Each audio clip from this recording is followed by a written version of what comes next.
ఈరోజు రాష్ట్ర కేబినెట్ గౌరవ ముఖ్యమంత్రి గారి రేవంత్ రెడ్డి గారి ఆధ్వర్యంలో సుదీర్ఘంగా అనేక అంశాలు చర్చించుకోవటం జరిగింది. దానికి సంబంధించిన అంశాలను వివరించడానికి నాతో పాటు ఇక్కడికి విచ్చేసిన సహచర మంత్రివర్యులు మిత్రులు శ్రీహరి గారు, అదే రకంగా గౌరవ పార్లమెంటు సభ్యులు పెద్దన్న బలరాం నాయక్ గారు, ఈ కార్యక్రమంలో పాలు పంచుకుంటున్న మీడియా మిత్రులందరికీ మనస్ఫూర్తిగా హృదయపూర్వక నమస్కారం. ప్రధానంగా మొదటి నుంచి చెప్తున్నట్లు రైతును రాజు చేసే దాంట్లో రైతును పండించిన ప్రతి పంటని ఈ రాష్ట్ర ప్రభుత్వం కొనుగోలు చేసే దాంట్లో ఎన్ని ఆర్థిక ఇబ్బందులు వచ్చినా వాటన్నిటినీ ఎదుర్కొంటూ రైతుని రాజు చేయాలి అనే తపన, ఆ విషయంలో ఈరోజు కనీ విని ఎరగని రీతిలో ఈ వర్షాకాలపు వరి పంట అద్భుతంగా దిగుబడి రాబోతుంది. సుమారుగా ప్రాథమిక అంచనాలను బట్టి 1.48 lakhs మెట్రిక్ టన్స్ ధాన్యం రైతన్నలు పండించారు. దీంట్లో ఇప్పటి వరకు దేశంలో ఉన్న ఏ రాష్ట్రంలో కూడా ఆనాటి ఉమ్మడి ఆంధ్రప్రదేశ్ రాష్ట్రంలో కూడా ఇంత పెద్ద ఎత్తున వరి దిగుబడి రాలేదని చెప్పటానికి ఈ రాష్ట్ర ప్రభుత్వం ఎఫర్ట్ ఎంతుందో, గౌరవ ముఖ్యమంత్రి గారు కానీ ఆ శాఖ మంత్రివర్యులు కానీ కృషి ఎంతుందో స్పష్టంగా ఈనాడు కనిపిస్తుంది. ఈ పండించిన పంట ఏదైతే ఉందో సుమారు ఈ సీజన్లో 80 లక్షల పైగా మెట్రిక్ టన్నులు ప్రొక్యూర్ చేసే పరిస్థితి కనిపిస్తుంది.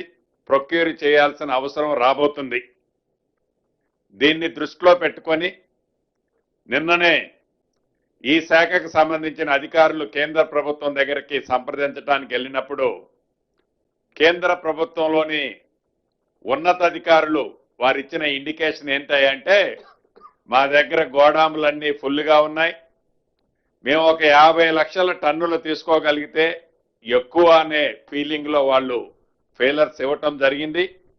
కనీసం ఇంకొక 15-20 వేల టన్నులైనా అదనంగా తీసుకోవాలని మన అధికారులు వారిని అభ్యర్థించడం జరిగింది. బట్ ఏది ఏమైనా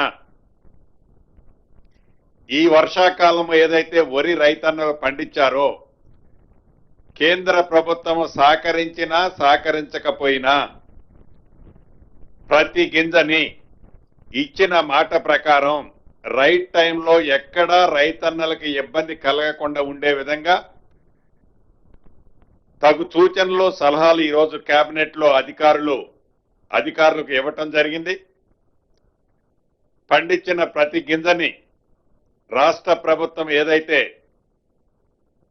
కొనే కేంద్రాల దగ్గరకు వస్తుందో దాన్ని రెవెన్యూ అధికారులతో పాటు పౌర సంబంధాల శాఖకు సంబంధించిన అధికారులు ప్రత్యేకమైన ఫోకస్ పెట్టే విధంగా కేబినెట్ లో నిర్ణయం తీసుకొని మద్దతు ధరతో పాటు సన్నధాన్యానికి మద్దతు ధరతో పాటే బోనస్ 500 రూపాయలను కూడా ఇవ్వాలి అని కేబినెట్ లో తీర్మానించడం జరిగిందని రాష్ట్రంలో లక్షలాది మందిగా వరి పండిస్తున్న రైతన్నలకు శుభవార్త ఈ వేదిక ద్వారా తెలియచేయడం జరుగుతుంది.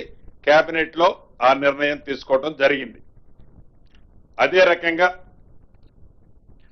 రాష్ట్రంలో కొత్తగా 3 అగ్రికల్చర్ కాలేజీలని ఈరోజు కేబినెట్ ఆమోదించడం జరిగింది.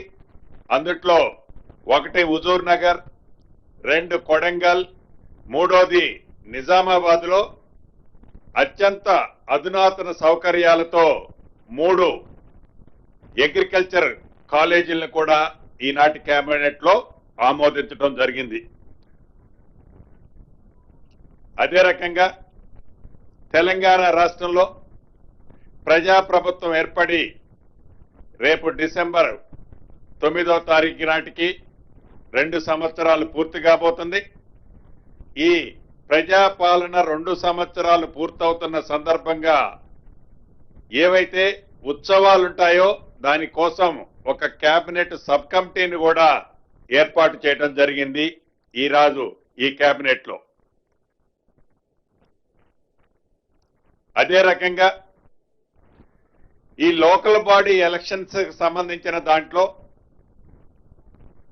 అనేక మంది వివిధ సెక్టార్ల నుంచి అనేక అభ్యర్థనలలో అనేక మంది మంత్రులకి, గౌరవ ముఖ్యమంత్రి గారికి, ఉప ముఖ్యమంత్రి గారికి, అదే రకంగా పంచాయతీరాజ్ శాఖ మంత్రి గారికి, మా సహచర మంత్రులందరికీ కూడా ఏవైతే గత ప్రభుత్వంలో 2 పిల్లల నిబంధన ఉండేది, 2 పిల్లల కంటే ఎక్కువగా ఉంటే లోకల్ బాడీలో అది ఎంపీటీసీ కానీ, జెడ్పీటీసీ కానీ, వార్డు మెంబర్ కానీ, సర్పంచ్ కానీ నిలబడే అర్హత ఉండేది కాదు ఆనాటి ప్రభుత్వం చేసిన చట్టం వల్ల. దాన్ని ముఖ్యంగా ఈరోజు కేబినెట్ లో మా సహచర మంత్రివర్యులు శ్రీహరి గారు వారు మొదట లేవనెత్తిన ఈ అంశాన్ని కేబినెట్ అంతా కూడా సానుకూలంగా స్పందించి దీన్ని ఈ నిబంధనని ఎత్తేయాలని రాష్ట్ర ప్రభుత్వం ఈరోజు కేబినెట్ నిర్ణయం తీసుకోవడం జరిగింది. అదే రకంగా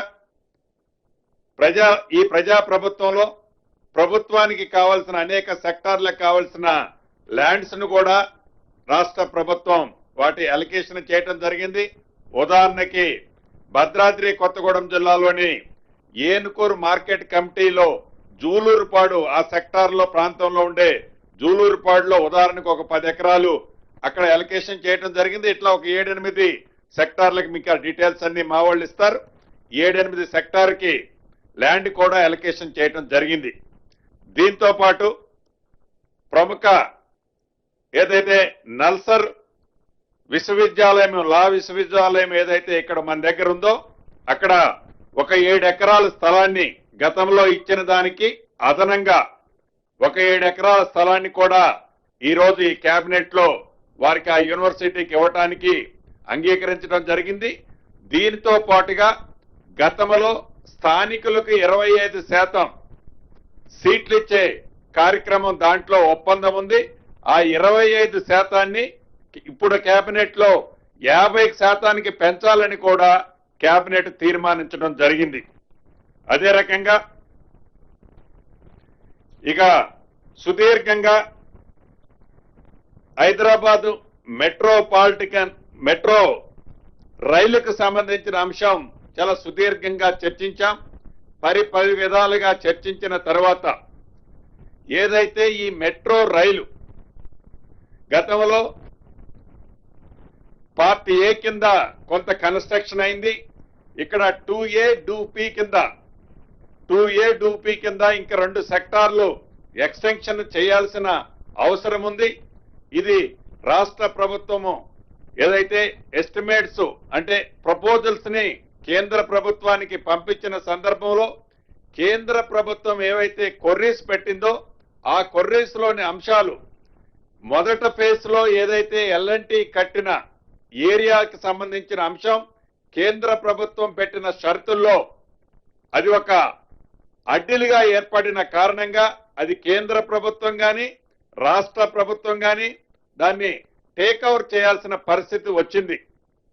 దాన్ని దృష్టిలో పెట్టుకొని దీనికి సంబంధించిన ఫైనాన్షియల్ వైబిలిటీస్, టెక్నికల్ వైబిలిటీస్, ఈ కొర్రీస్ ఏదైతే సెకండ్ ఫేజ్ 2A 2Bకి సంబంధించిన అంశాలు సుమారుగా 35-36 వేల కోట్లు ఫర్దర్ ఎక్స్టెన్షన్ చేయాల్సిన ఎస్టిమేట్ కాస్ట్ తో ఉన్న 2A 2B ఎక్స్టెన్షన్ సంబంధించిన దాన్ని సంబంధించి ఆ వైబిలిటీ దానికి సంబంధించిన దాంట్లో ఈ ఎల్ఎన్టీకి సంబంధించింది కూడా ఏదైతే ప్రైమరీ డిస్కషన్స్ జరిగాయో ఈ ప్రైమరీ డిస్కషన్స్, ఫైనాన్షియల్ వైబిలిటీస్, ఇతరత్ర అంశాలన్నిటినీ క్షుణ్ణంగా పరిశీలించడానికి అధికారులతో కూడిన సిఎస్ చైర్మన్ గా ఆర్థిక శాఖ ముఖ్య కార్యదర్శి, ఎంఐయుడి కార్యదర్శి, law secretary, metro rail MD, urban transport advisors, మిగిలిన ఉన్నతాధికారులతో ఒక కమిటీని కాన్స్టిట్యూట్ చేయటానికి ఈ రోజు కేబినెట్ ఆమోదం తెలపటం జరిగింది. ఈ కమిటీ ఏ కమిటీ అయితే సిఎస్ గారి చైర్మన్ గా అధ్యక్షులుగా ఒక కమిటీని కాన్స్టిట్యూషన్ చేయటానికి కేబినెట్ ఆమోదించిందో ఆ కేబినెట్ ప్రైమరీగా ఒక ఎలాబరేటెడ్ గా ఒక ప్రిపరేషన్ అయిన రిపోర్ట్ ని కేబినెట్ సబ్ కమిటీ ఏదైతే మొబిలైజేషన్ సబ్ కమిటీ ఉందో ఈ మొబిలైజేషన్ సబ్ కమిటీ అంటే డిప్యూటీ సీఎం గారు దానికి చైర్మన్ గా ఉంటారు, డిప్యూటీ ముఖ్యమంత్రి గారు. ఆ కమిటీకి ఈ కేబినెట్ ఉన్నతాధికారులతో కూడిన కమిటీ ఆ కేబినెట్ సబ్ కమిటీకి ఆ రిపోర్టును సబ్మిట్ చేసిన తర్వాత ఆ కేబినెట్ సబ్ కమిటీ అది కేబినెట్ కి వచ్చిన తర్వాత దాని మీద ఒక నిర్ణయం తీసుకొని మళ్ళీ ఇన్ డీటెయిల్ వైబిలిటీస్ ఇతరత్ర మళ్ళీ వాళ్ళకి క్లియరెన్స్ ఇచ్చే కార్యక్రమాన్ని చేపట్టడం కోసం కేబినెట్ సబ్ కమిటీ సిఎస్ గారితో ఏర్పాటు చేయడానికి ఈ రోజు కేబినెట్ అనుమతించడం జరిగిందని మీ ద్వారా రాష్ట్ర ప్రజలకి తెలియజేయడం జరుగుతుంది. అదే రకంగా రాష్ట్ర వ్యాప్తంగా R&Bకి సంబంధించిన 5,566 కిలోమీటర్లని సుమారు 10,547 కోట్ల రూపాయలతో హ్యామ్ మోడ్ లో రాష్ట్ర కేబినెట్ టెండర్లు పెట్టుకోవడానికి హ్యామ్ మోడ్ లో కేబినెట్ ఆమోదించింది. ఏవైతే రాష్ట్రంలో అది మండల హెడ్ క్వార్టర్ నుంచి డిస్ట్రిక్ట్ హెడ్ క్వార్టర్ కానివ్వండి, డిస్ట్రిక్ట్ హెడ్ క్వార్టర్ నుంచి స్టేట్ హెడ్ క్వార్టర్ కానివ్వండి, ఇంకా ముఖ్యమైన టూరిస్ట్ ప్లేసులు, లేకులు, ఇతరత్ర ప్రాంతాల్లో ఏవైతే ముఖ్యమైన ప్రదేశాలు ఉన్నాయో కొన్ని 2 లైన్స్ కింద, కొన్ని 4 లైన్స్ కింద, కొన్ని 3.5 మీటర్స్ ఉన్నది 6 మీటర్స్ కింద వైడన్ చేసే కార్యక్రమం చేపట్టే దాంట్లో 5,566 కిలోమీటర్లు సుమారు 10,547 కోట్ల రూపాయలతో రాష్ట్ర కేబినెట్ హ్యామ్ మోడ్ లో టెండర్లు పిలుచుకోవడానికి R&Bకి క్లియరెన్స్ ఇవ్వటం జరిగిందని కూడా రాష్ట్ర ప్రజలకి ఏవైతే R&B రోడ్లతో అస్తవ్యస్తంగా గుంటల మయంతో ఉన్న రోడ్లని గత ప్రభుత్వంలో నిర్లక్ష్యానికి గురైన ప్రాంతాల్లో ఉన్న రోడ్లని పూర్తి స్థాయిలో ఇంప్రూవ్ చేసే కార్యక్రమం ఈ హ్యామ్ మోడ్ లో రాష్ట్రంలో ఉన్న అనేక రోడ్ల ద్వారా ప్రజలకి సామాన్యులకు కూడా ఇది మెరుగైన ట్రాన్స్పోర్ట్ ఉపయోగకరంగా ఉండే విధంగా ఈ రోడ్లు ఉపయోగపడతాయని కూడా తెలియజేస్తున్నాను. అదే రకంగా Krishna Vikarabad broad gauge line మార్గంలో అంటే మన మంత్రి గారు నియోజకవర్గం వస్తుంది, దానికి ఆ రైల్వే లైన్ కి సంబంధించిన ల్యాండ్ ఎక్విజిషన్ మనం చేసి ఇవ్వాల్సింది కేంద్ర ప్రభుత్వానికి. దానికి 438 కోట్లు సుమారు 845 హెక్టార్ల భూమి కోసం ల్యాండ్ ఎక్విజిషన్ పర్పస్ కోసం 438 కోట్ల రూపాయలు సంబంధించిన అంశాన్ని కూడా ఈ రోజు కేబినెట్ ఆమోదం తెలపడం జరిగింది. అన్నిటికంటే ఒక మంచి కార్యక్రమం మున్ననూరు శ్రీశైలం ఎలివేటెడ్ కారిడార్ అంటే శ్రీశైలం వెళ్ళేటప్పుడు ఆ కోర్ అర్బన్ ఫారెస్ట్ ఏదైతే ఉందో రిజర్వ్డ్ ఫారెస్ట్ దాంట్లో సుమారు 7,500 కోట్ల రూపాయలతో రాష్ట్ర కేంద్ర ప్రభుత్వాల భాగస్వామ్యంతో సుమారు 75 కిలోమీటర్ల పొడవుతో ఈ హై లెవెల్ కారిడార్ ని ఎలివేటెడ్ కారిడార్ ని కూడా ఈ రోజు రాష్ట్ర కేబినెట్ ఆమోదం తెలపడం జరిగిందని మీ ద్వారా రాష్ట్ర ప్రజలందరికీ తెలపడం జరుగుతుంది.